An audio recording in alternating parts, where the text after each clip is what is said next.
Whoa, jingle! Happy time has just begun. Brother, sister, smart, dumb, fun. Yeah!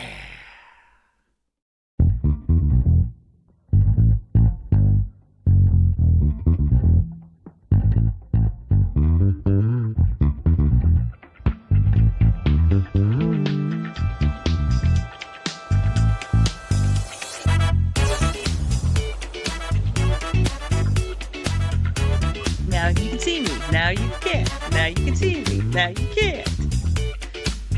Full disclosure, Ann and I are both a little buzzed right now. Just a little Or bit. I'm buzzed and Ann's drunk. I don't know. I don't know. You can probably tell from I'm all. It's not just the heat. I have a little alcohol crush, and maybe You've a got hot your flash. alcohol. Yeah, sorry everybody. Since this is an 8 o'clock show, both Ann and I went out earlier. We didn't go out together. We went out separately and might have had a couple of drinks. It's not my fault, Ann. Ryan at Louis was making old fashions tonight, and he's the best one. When he makes an old fashioned, I have to abide by the old fashioned rule, which is 1 is not enough and 3 is too many. So Mhm. there you go. And I want you to know, Ann, that I not only followed the rule, but I'm following it up with a glass of water. I'm having a lovely herbal iced tea. It's peach and Oh, good job. and lavender. Oh, that sounds nice. Mhm. So, yeah. So, sorry, you guys, if we screw this up today, it's not my fault. It's Ryan's fault. And it's Pat and Elliot's fault on your end, Ann. Exactly. Because they made you go to a fantastic restaurant and enjoy Actually- delicious food and drink. Duncan picked it out, and after he picked it out, I was like, "Ooh, this is kind of expensive." And he's like, "Yeah." I'm like, we gave him 2 choices, and they went with that one. And I was like, "It's not going to be worth it." It was worth it, people. It was totally worth it. I love it when I spend a lot of money on a meal and it's worth it. Mm-hmm. Yeah. Yeah. Yeah. It was yummy. That's good. I am glad for you. Now, what Oh. was the name of the establishment? It's called Echelon, and Jenny, they do a chef's selection. I know, I love that too. So I was like, oh, I want to come back here for my birthday. It's like 7 course. I was like, oh, I want to go to there. So I didn't know that was a thing until we went to Mercat a la Planca in Chicago, and there was like a chef thing. And I don't know if that's good or bad, but all I know is I loved it because I didn't have to do a thing. I did not have to make choices. All I had to do was choose what I wanted to drink, which was hard enough. And then they just kept bringing you things that were fucking delicious. Sorry. Yeah. Fucking delicious. Sorry Yeah. again. stuff that was like I wouldn't have necessarily ordered if I was ordering on my own. I was like, and they're like, oh, and here's this rabbit dish, and I was like, rabbit. I was like, oh, it was Rabbit's yummy. Yeah, it was very good. Yeah. And then our waiter was so entertained by us that he brought us extra dessert. Nice. See, the problem now, and now that you've eaten rabbit, you're going to be eyeballing those rabbits that are hopping through your yard a little differently than you would before. Oh, I am Yeah. because I'm mad that they eat my beans, and I was like, I know what you taste like. And from what I understand, I don't know a lot about skinning my own food and eating it, but apparently a rabbit is literally built to be eaten. The skin practically falls off of them. That's There what you I've go. heard. There you go. Yeah. So, Anyway, okay. Well, yeah, I cool think we're time. very off track. Like, have we even been on track today? Happy Sunday, everybody. Happy solstice. It is the solstice was Friday night, so it is officially summer, and it has come in the Midwest, in the northern Midwest. It is summer for real. It is currently 94 degrees here in the great city of Kalamazoo. The heat index is 103 here. And at one point, my cat wanted to be out in the heat today, so we went and scooped her off the porch, and she was like a little limp noodle. Like, so Jenny, we made her come inside. It's only 88 here. What? How'd that happen? Must be Heat Island, urban heat island here in Kalamazoo. But yeah, so we had to basically scoop her off the pavement because she wouldn't come in, and make her come in and cool off and get water and eat her dinner because we had water out there, but she's like, no, I'll just sit here in the sun. I don't know. Maybe she's trying to tell us something. I don't know. So anyway, it's effing hot and humid. The heat index today was, like I said, 103. The dew point is currently 73 here in the great city of Kalamazoo, which is stupid. There's more water in the air than air. Yeah, so it's like breathing soup right now. Ugh. And it's not good soup either. It's like Campbell's chicken noodle, which is not good soup. So, yeah. Anyway, so yeah, happy solstice, everybody. Happy Sunday. We went and saw a movie last night. Should We we talk did. about that? Let's talk about that movie. Okay. Okay. All right. Let me kick this off. So we've literally spent the first 5 minutes talking about, I don't know, whatever. Random shit. All right. All right, let me bring this onto the screen so you know what we're talking about. There it is. Yes, you guys, we are reviewing 28 years later, a movie review by the Brothers Sisters, Scene. Okay. All right. But before we do that, let's talk about this. Hang on. I got too many screens up and I'm starting to get confused. Jenny. I know, it's my own fault. This is self-inflicted. Not looking. Okay, there it is. Yes. Hey everybody, happy Juneteenth and happy Pride Month. So Juneteenth was on the 19th.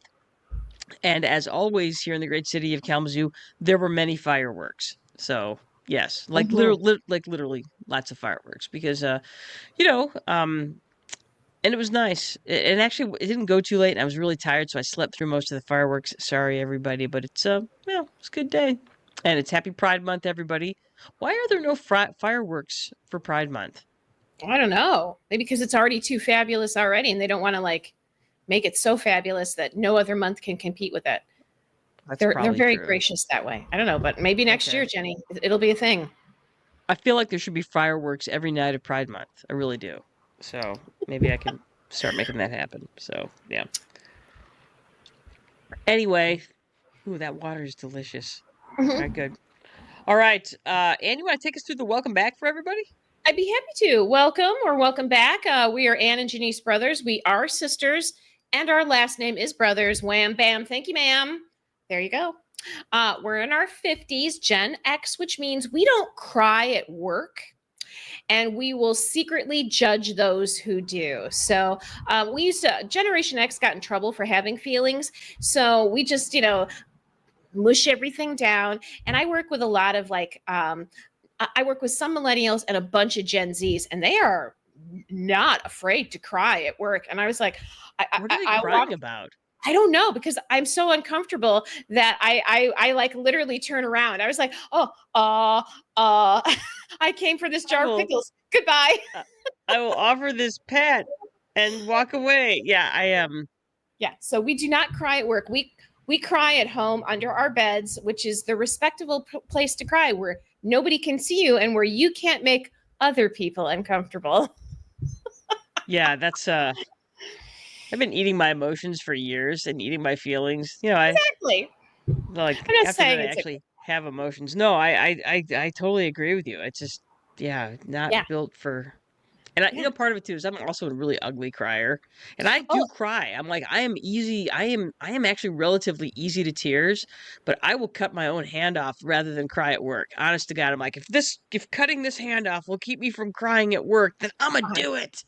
Yeah, no, I would die first before I cried at work. I'm like, die first. So anyway, that was so that's the thing. We do not cry at work because I'm an ugly crier. I'm like, what's the point of crying unless it's going to be ugly? It's like I'm not. That's what makes us not cool, hip, or sexy, Jenny. We are like, we cry ugly or we don't cry at all. So like everything puffs out. I turn pink and then everything just puffs. It's crazy. Yeah, it's so nose dumb. goes. It's gross. Yeah, my nose grows 4 sizes. Yeah. I'm like the Grinch's heart at Christmas time. That's what my nose does. So anyway, as you can see, we talk about smart stuff, dumb stuff, fun stuff, and any combination of the three. And we are not cool, hip, or sexy. And we know this because none of our underwear matches. So some of it might be kind of expensive, but it's not expensive in a sexy way. It's expensive in a supportive way. So you're talking like a Victoria's Secrets where you have the sexy bra underwear combo, like it's red or black or yellow or whatever. Yeah, none of that. Yeah, no, that doesn't. No, none of that. No, okay. No, so we're not a true crime, celebrity, or influencer podcast, and that doesn't mean we aren't interested in them. We just don't want to talk about them. We want to talk about other things. So that's what we do. Next week. Until next week. About that. Then we're going to talk about some true crime. Totally. We've been told we're good to listen to when you want to learn things about stuff. Thank you, Chip Maley. And because it is very hot outside and you need a distraction from the heat, maybe you might have the I don't have our air conditioning running because we have an old farmhouse and it is a bitch to get this house cooled down. So we just don't even bother.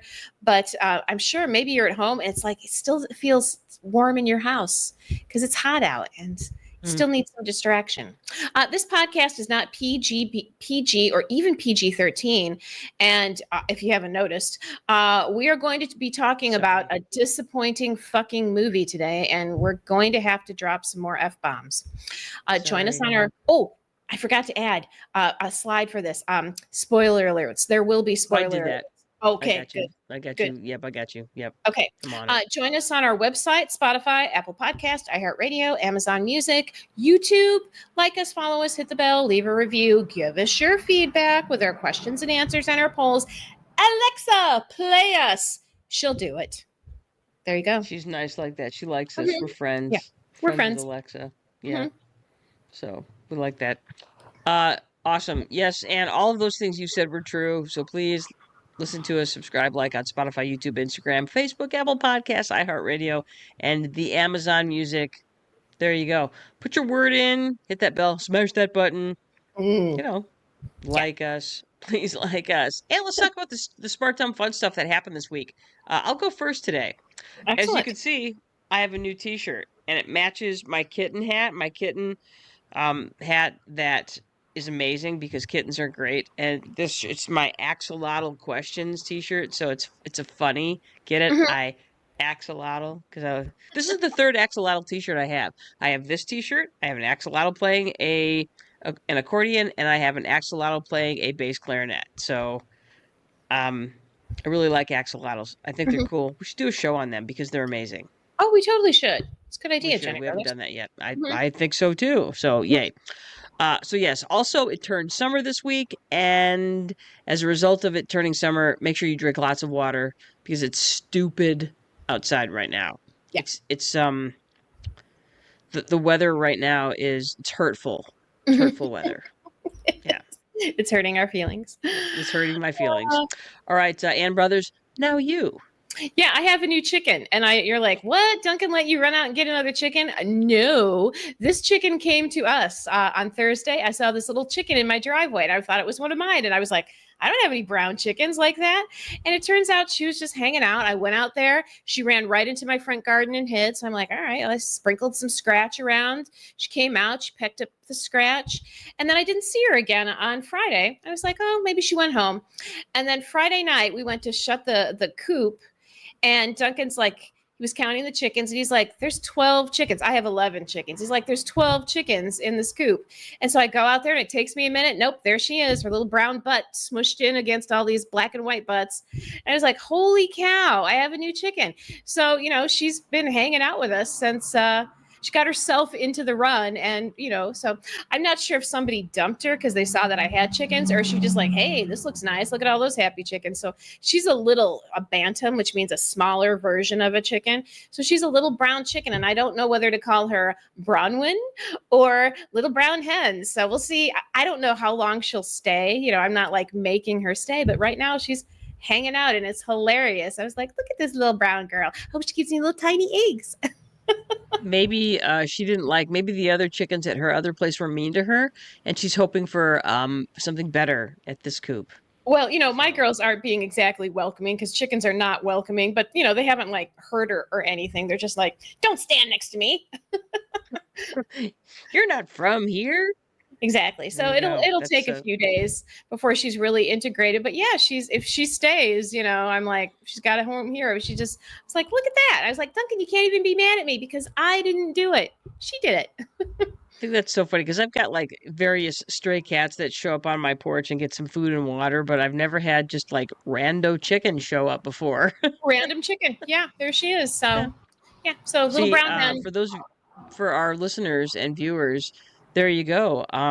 Another great reason to have chickens because then just other rando chickens just show up and there you have it. Yeah, and I've heard about this happening to other people before. Another chicken will abandon their place and come to a place that they think is better. So I don't know if she did that. She's not talking. So I don't know. Like I said, I don't know if she'll stay, but I hope she does because it's really funny to see this little brown chicken walking around the yard.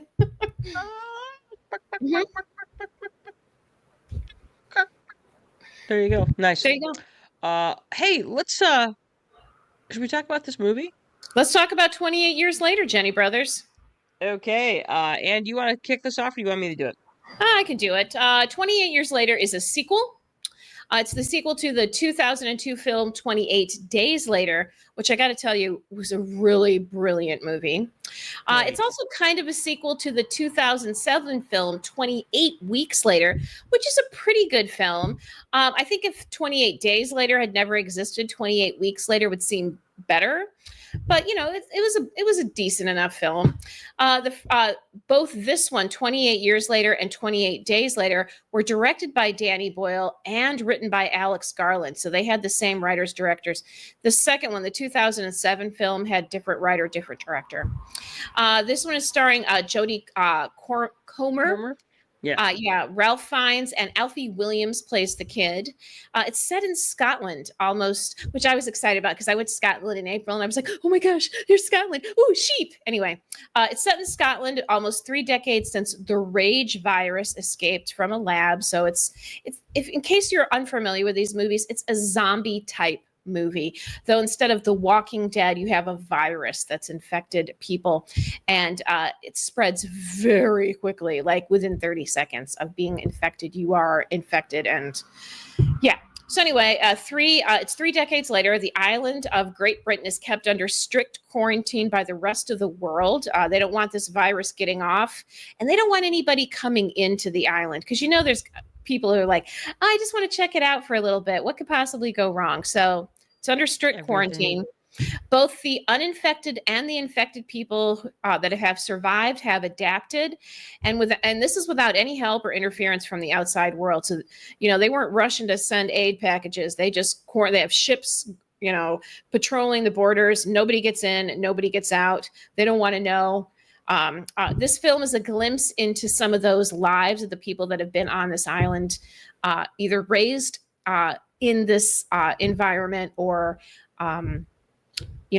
once experienced the world as it was and now experience this new world. So it's a glimpse into that. I have some comments about who they chose to highlight. So there you go. In a nutshell. Good. Nice. There you go. Now you know. And it will come up during the broadcast today about what it is, what sort of the premise and the background of the movie 28 Days Later, which is the original. We'll talk a little bit about that because you can't not compare the two movies. So just so you know, if you want more information about, if you've not seen 28 Days Later, which came out in 2002, and you want to know more, just know we're going to get to that. Okay. And also, if you have not seen 28 Days Later, you really do need to see that before you see this film. Yes. Yeah, you really. It's your prerequisite. You can't see 28 years later. Now you can skip. As far as I'm concerned, you can skip 28 weeks later. You can literally go from 28 days later to 28 years later because 28 weeks later, as far as I'm concerned, is just filler. So it offers nothing new to either story. So. Correct. So, and I'm going to bring us back here, and I'm going to go ahead and put our banners up. So we have 5 questions that we're each going to answer that deal with this movie. And let's start with question 1. And I'm going to ask you this question. Here we go. How does this movie compare to the original 28 Days Later? See, I promised we would talk about the 2 movies. Here we go. I thought 28 Days Later was a very original movie. It kind of came in, when zombies were starting to be very... that was the thing in movies. Cool, hip, and trendy, yes. It was the cool, hip, and trendy horror genre at the time was the zombie movie. And I thought this one did a very good job of putting a new twist on a very old genre of movie. And it was, it scared the hell out of you. And of course, it was this new fast zombie because we were used to the slow lumbering zombies, and these zombies were freaking fast. They were coming on strong. And it was the whole idea of a virus, a man-made virus that had gotten out into the public. And of course, then they do what a lot of zombie movies do is they introduce the zombie, which terrifies you, and then they introduce the humans, which terrifies you even more, at how the humans change because of a zombie apocalypse, how they turn on each other. And this does that as the very similar trope as to all zombie movies. But they did it in a very unique way, and it was it was exciting. You weren't sure that there was going to be a happy ending up until, even at the end, you're not sure. You're like, it ends in this hopeful way, but you're not sure there's a happy ending. And it gave you a lot to think about it. When I first saw it in 2002, I was 32. And I was like, oh yeah, this is all the things I'm gonna do to survive a zombie apocalypse and populate the next world. And now that I'm 55, I'm like, I'm gonna lay down in the street and die because that sounds better. I don't want to live during this. I don't want to live through a zombie apocalypse now. So, yeah, it's I thought it was an original, and compared to this 28 years later, what the best part of 28 years later was the ending. That was the most original part of the movie. Yeah, and we will. That's one of my questions. Is we'll talk about that. So hold that thought when it comes to the ending of this movie, because we're gonna both roll some thoughts on that. I was going to say, watch 28 Days Later. It's a great film. And if you feel like skipping 28 years later, it's perfectly okay. Yeah, so I'm going to answer the same question. How did this movie compare to the original? And I don't believe there's a comparison at all. I feel like the movie 28 Days Later started us with the whole zombie thing again. It was so good and so exciting and so, heart pounding that it really did bring back. Because if you look at Dawn of the Dead in 2004 and Shaun of the Dead in 2005, and it sort of rekindled this whole zombie thing that we loved and adored back in the late 70s. If you look at the show The Walking Dead, which came out in 2008, which is a TV show, there's so many things that they just straight steal from the movie 28 Days Later. The big difference is that when the movie 28 Days Later gives us the beginning. It starts in a lab with monkeys that these group of scientists are essentially infected with rage. And this group of animal rights activists break into the lab and they're going to rescue the monkeys, and they end up getting bit by the monkeys, and that's how this rage virus starts. And it's not like when you get the rage virus, you don't die. You just get fucking murderous. You turn into basically a raging homicidal maniac. And that your only goal in life once you get infected is to just murder. And and you just murder anything and everything that's alive in front of you. So that's what's so terrifying about it, is that, you still have you are still physically capable of doing everything that you can do, and your whole focus is to just kill. And it's a really simple premise, and it's really interesting.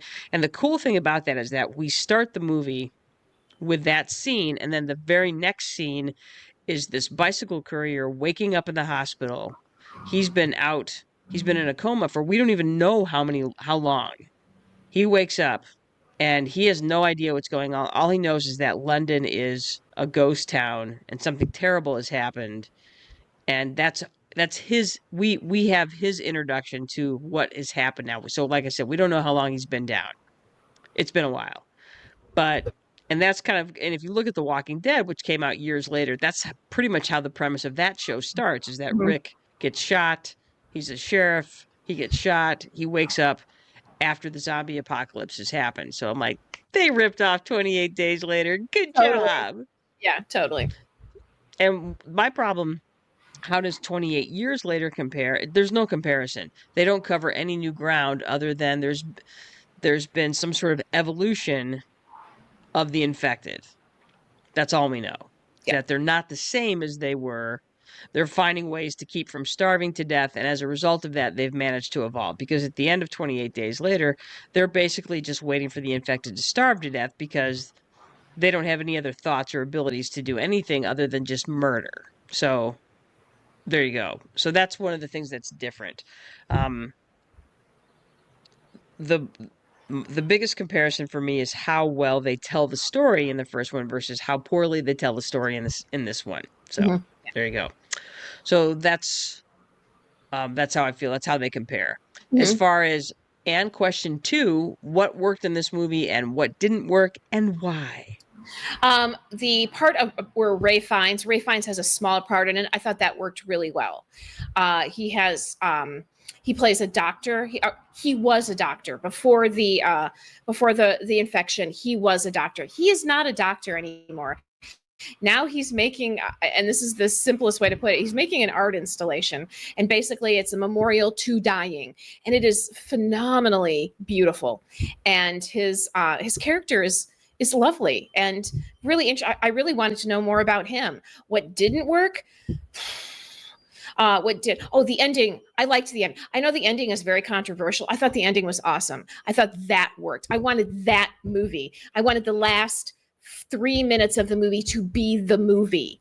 That worked. What didn't work? The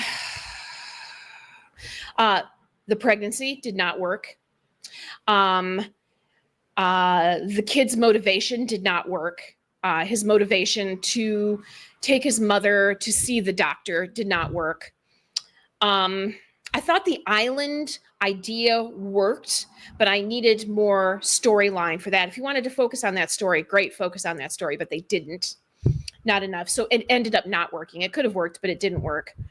I'm not sure. I don't. The young men from the army, the Swedish Navy that got stuck on the island, that didn't work. You can see how many freaking ideas this movie tried to encompass, and that did not work. So, yeah. What do you think? Why didn't it work? Because it wasn't cohesive enough, because they didn't give us enough information, because they started with something and then they just added a bunch of other things. It's like too many notes. It's like pick. There was 7 stories in that movie. Pick one and tell it well. That's why it didn't work. They wouldn't pick one story and tell it. The menu was too big. Mm-hmm. You go to a restaurant and the menu is like 16 pages long. There's just too much of that. And I don't know. I found myself, well, for me, what didn't work is that this movie was straight boring. Mm-hmm. It was boring.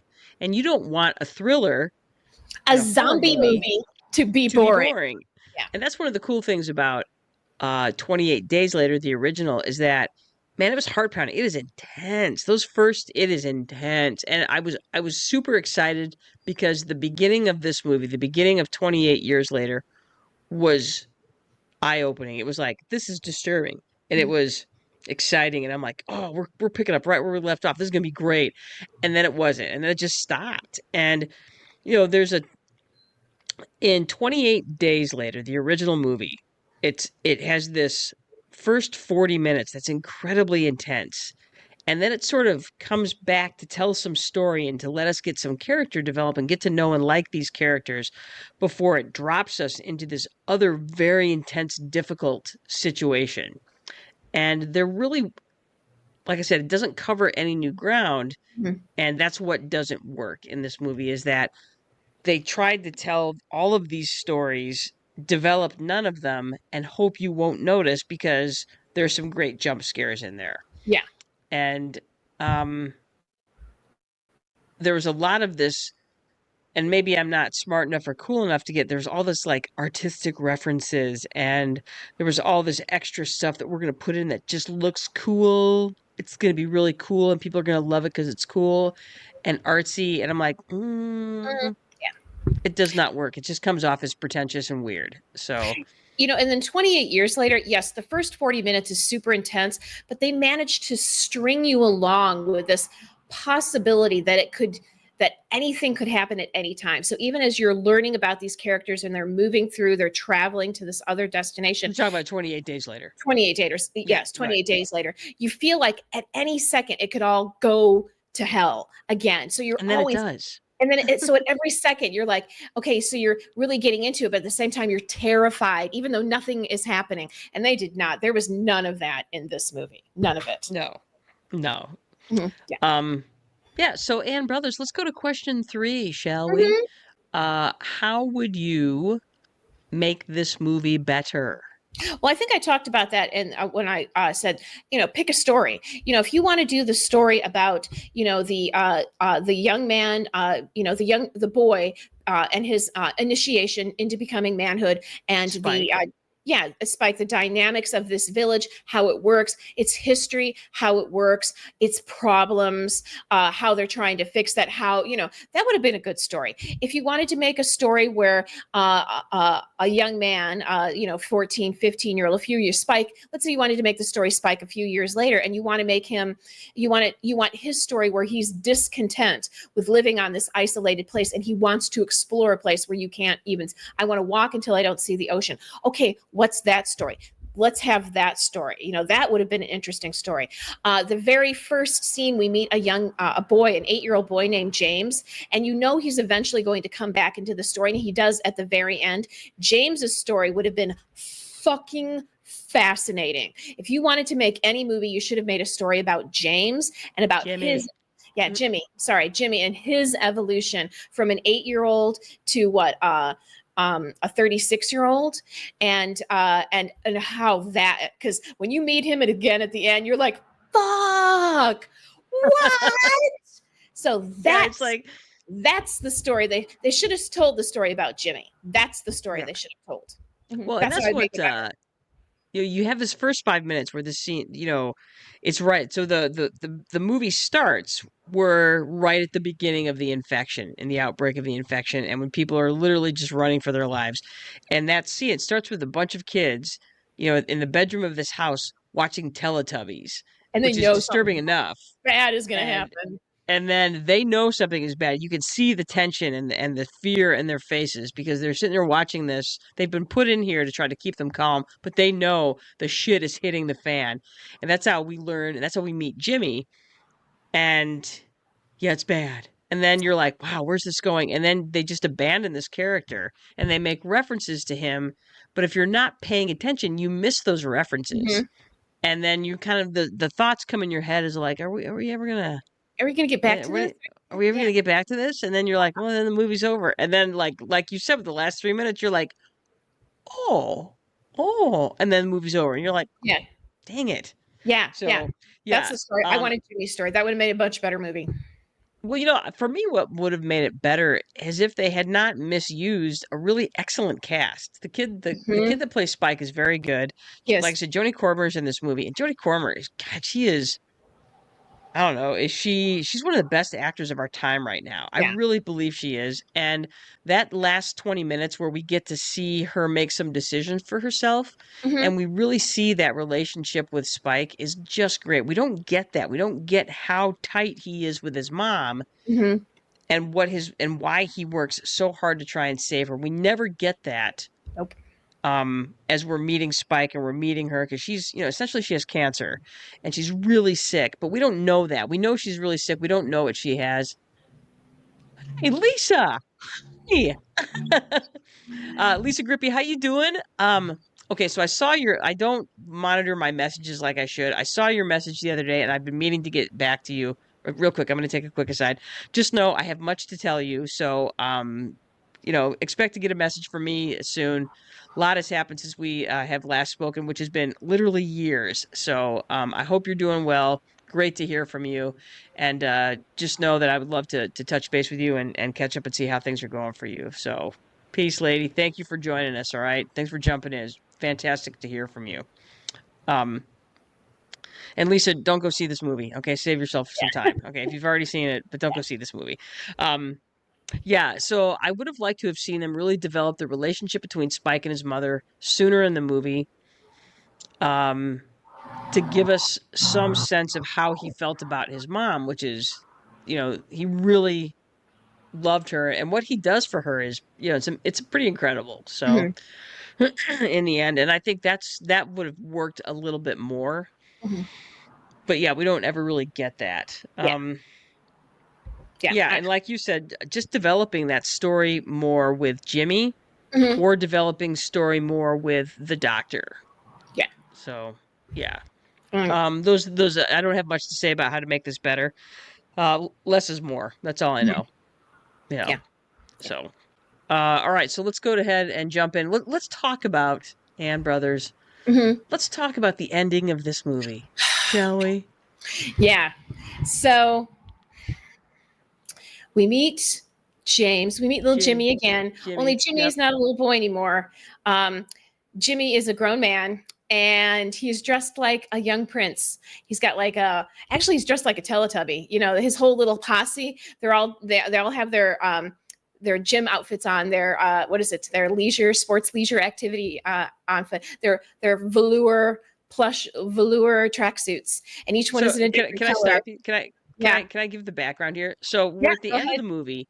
Um, Spike has sent the baby back to the island. Anyway, that's another story. That's another But story. we're You don't need to know. Spike has written a letter to his dad saying, "Hey, I'm gonna explore the island. I'm gonna walk until I can't see the ocean anymore." And of course, he immediately, He's comes immediate. across some infected, and he looks like he's dead meat because he's got all these infected, and he comes to this big wall of boulders, and he's trying to climb it, and he can't get up there. And all of a sudden, this group of bleach blonde people wearing their leisure suits appear at the top of the wall. They're like, "Hey, good job there," because he hit a couple of these guys with an arrow. They're like, "Hey, good job, but we're gonna take it from here." And you've got like 8 bleach blonde people wearing their leisure suits jump off of this wall and just start going ham on this group of infected, like, just kung fu Mortal Kombat style. And you're like, what the The actual fuck is hell? happening right now? Yeah, in a movie where the colors are all muted because when was the last time a new outfit was 30 years ago, and these guys look like they're dressed in the same primary colors as like Teletubbies, and they all Mm-hmm. have like and Jimmy's got like a crown and he's got like gold necklaces I mean it is so out of freaking left field, and then You never see it coming. you never see it coming, and I was like, okay, this is the question I want answered. The question I want answered is what has happened? What has developed on this island? I mean, here was an 8-year-old boy, and 28 years later, he has his own fucking cult. And this He is how does. his cult has established itself. What other cults are on the island? What other societies have developed on the island? Who is traveling? I was like, that's the original story. That is so fucking original. It's like, Yeah, it was just like, huh. yeah, That's all I was like, I think my mouth was like this the whole time. I was like, me too. I was like, this is the most original thing I have seen in a zombie movie ever. I was like, yeah, it was why epic. in the It was fuck aren't we amazing. telling this awesome story? This Like, I is had the to watch cool this story. I had to watch this laborious movie to get to this, the best Get to the part. last So, three I'm minutes. sorry, Lisa, real quick. We're talking about the movie 28 Years Later, which is the sequel to the original movie 28 Days Later from 2002. And then that's sequel that came out in 2007, which was 28 Weeks Later. So, yeah, but yeah, the ending was wackadoodle-doo. That's the best thing Mhm. I can say about it. And I loved it. I I loved loved it it. too. I And loved I it too. just wanted, yeah. So here's little Spike, and like he looks up, and here's adult Jimmy looking down on him, going, "Hey man, let's be friends." And Yeah. like shaking his hand, like, "Hey man, come join us." And Spike's like, "Okay, And that's where they end it. Like, we don't know. We don't know what, yeah." I was like, I don't, So maybe there's going to be a movie after this. I don't know. Maybe there will be like 28. I don't know. Christmases later. I have no I don't know. idea, but I don't know. But that was the story they should have been telling. They should have been telling, that was an original, totally original take on the zombie movie. And yeah, they blew it. I was like, why yeah. aren't you telling this story? So I don't know. So yeah, instead we get this other laborious. let me At get one this. point, yeah, at one point I was just like, is this over yet? Yeah, I was like, my butt's numb. I'm like, I need to go take a walk. Yeah, it's Mhm. bad when it's, and I don't know. Yeah.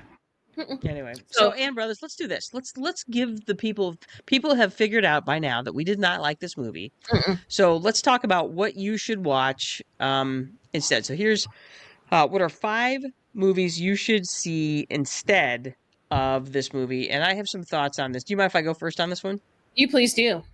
Okay, so here are 5 movies I think. So when I was looking at the 5 movies I think you should watch instead of this movie, Mhm. they're movies that are either A, zombie related, B, quarantine related, or C, horror related. So the first one I put on my list is, of course, you should just watch 28 Days Later Mhm. because it's great and it's interesting and it's intense and it makes you think. And I love that about Mhm. a movie like this. My number 2 is The Crazies. Oh yeah. because The modern version. the modern version of The Craze, which came out, Timothy Oliphant is in that, and whoever else, but you know, Mhm. Timothy Oliphant is in that. Yeah. Yeah. Yeah, Yeah. good looking man. Anyway, You know so and anyway, that's one of those movies that gets crazy. It literally gets crazy like right from the beginning. So immediately it's like it does not mess around with a bunch of backstory in this. They're like, oh, we're 10 minutes into this and there's already craziness going on. So Mhm. yeah, The Craziest is a great movie. Same thing. Again, you're not dealing with zombies. You're dealing with people who have been essentially infected with homicidal tendencies. The scene where they're at the high school and the high school principal has a pitchfork and everybody is essentially strapped into their cots. ooh, That scene is oof. disturbing. Yeah. Yeah. Okay. Number three is just the movie Contagion that came out a few Mhm. years ago. Steven Soderbergh. It's about a pandemic that escapes China, and yeah, just a great, quiet little movie that talks about what America would be like if we had a contagion that had a 34, 35, lethality rate. So Yeah. Yeah, not it even would be bad. 100%, not even the Nope. 90s, not below Nope. 40%, and we still go batshit fucking crazy. And we would go Which batshit fucking crazy. we would. Number four for me was a classic, 12 Monkeys. Oh That yeah. if you want a movie that's just a grand, really great Hmm. um, post-apocalyptic virus movie, damn, that's a Weird, good movie. Yeah, Bruce Willis, weird. young Brad Pitt, um, great movie that kind of you don't see the end coming, and then you're like, Yeah, oh, it's that's weird. tight. It's a Yeah, weird little great movie. twist at the end, Hmm. weird, kind of totally disturbing. One of those movies you're like, what am I watching? And then the end hits, and you're like, what? What? Yeah. Twist. Yeah, so that Mhm. one. And then finally, I went with number five was Children of Men, which Oh, is, yeah, just a great movie that, again, we don't know what the virus is. We don't know if it's a virus. Basically, this movie is very simple. We live in a world, it's where women have stopped having children. And um, that's a not young, younger Clive Owen, Julianne Moore. It's a great movie where he has been tasked with. There's a woman that has become pregnant, and he is tasked with getting her to people that can help her have this baby. And because it's been what 20 years, 18, yeah. 19, 20 years since somebody has actually had a kid, I think and the youngest kid is like 18 years, 3 months, and 4 days or something. That's like yeah, the youngest person in the world. yes.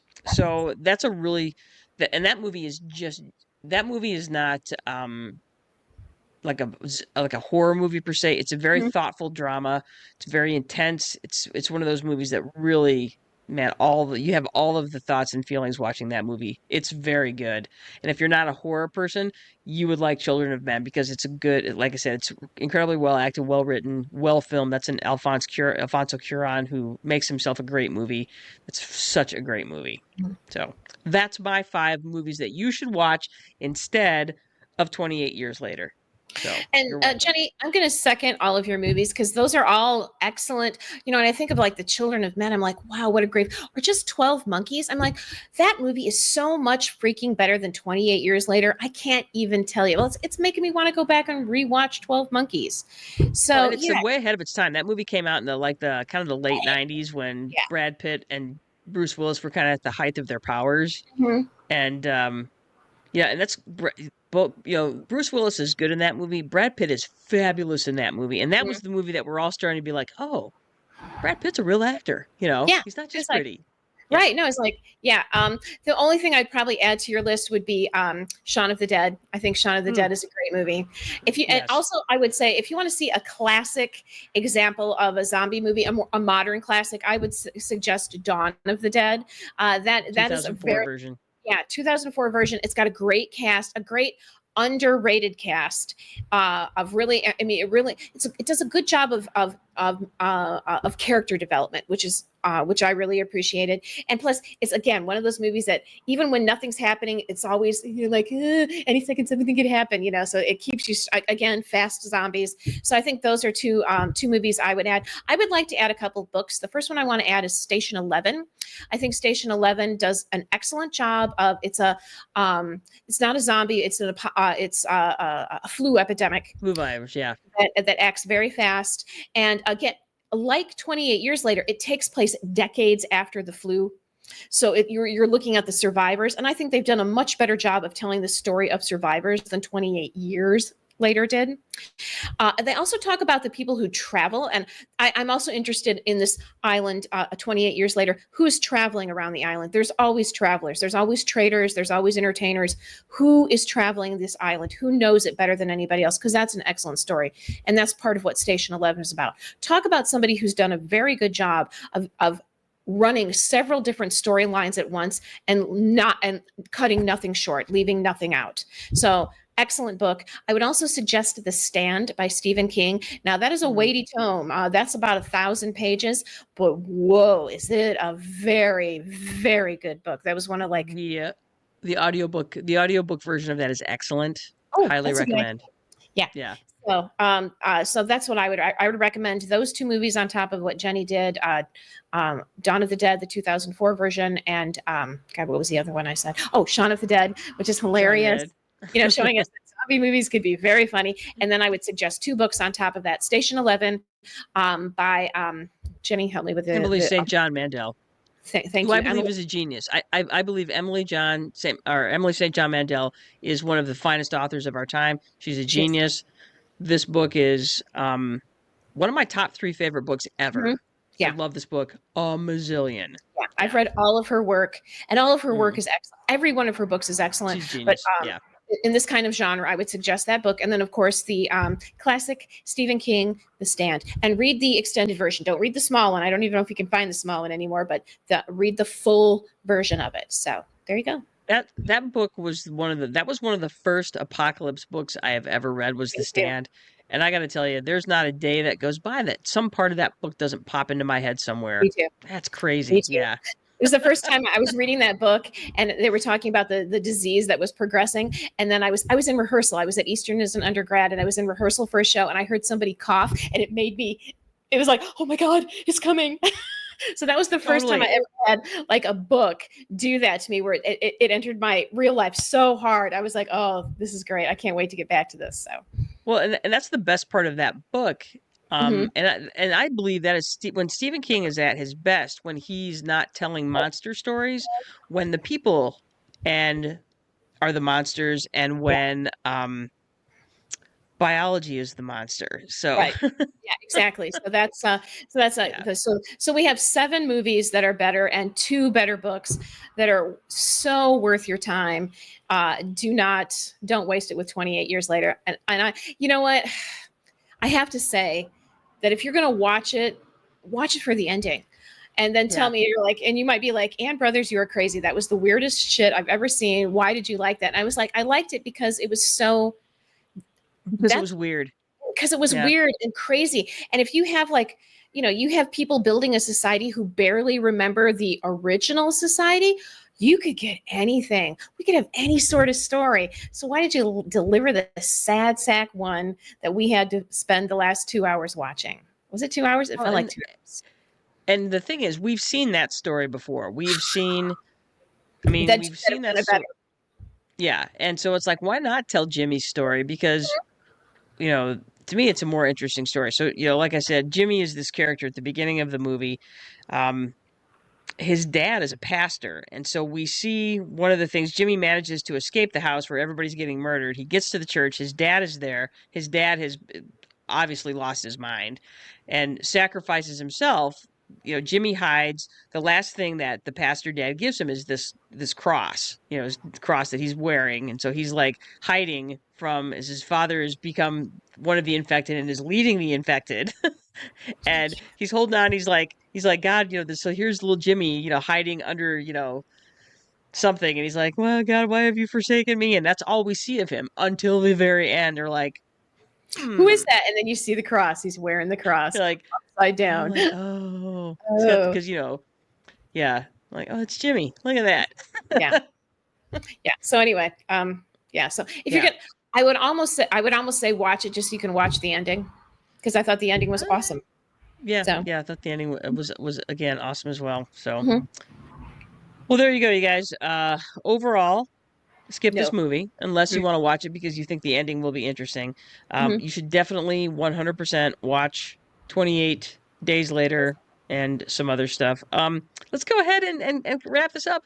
Well done, you guys. We're a little bit short on time this week. We didn't go as long, but we went like an hour and 10 last week, so we're making up for lost time. So, so here we go. You've spent nearly an hour learning things about stuff with the Brother Sisters. Today you learned about the movie 28 Years Later, which is the sequel to the movie 28 Days Later. You should skip it unless you want to get to the end because okay, so the first 5 minutes of this movie and the last 20 minutes of this movie are actually worthwhile. The last 20 minutes of this movie is when Spike and his mom get to the doctor, and that's actually a really beautiful part of the movie.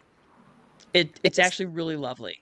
And then we get to the end where Spike meets Jimmy, and then of course it goes kind of weird wackadoodle off the rails, but it's amazing. So anyway, but the majority of this movie is not worth your time. So yeah, let us know what you thought. If you went and saw this movie and you really liked it, let us know why. If you end up seeing this movie later, we'd love to hear from you. So again, make sure that give us your questions, concerns, comments, and confessions. That's right. And I'm going to do this so that we can talk about what's happening next week. There it is. That's right, you guys. Remember, you can support us for free. Follow us, like, subscribe, Spotify, YouTube, Instagram, Facebook, Apple Podcasts, iHeartRadio, Amazon Music. Join us next week, you guys, when we jump into true crime. That's right. For 1 week, we are a true crime podcast, and we are going to be looking very closely at the Karen Read trial. We're also going to be talking about the docuseries Body in the Snow, which is about the Karen Read trial. You'll get to know more about that whether you want to or not. So before we hit next week, you guys, join us. I am Janice Brothers, and with me is my sister. And brothers. That's right, and we want you to get out there. We want you to do something smart, do something dumb, do something fun. We're out of here.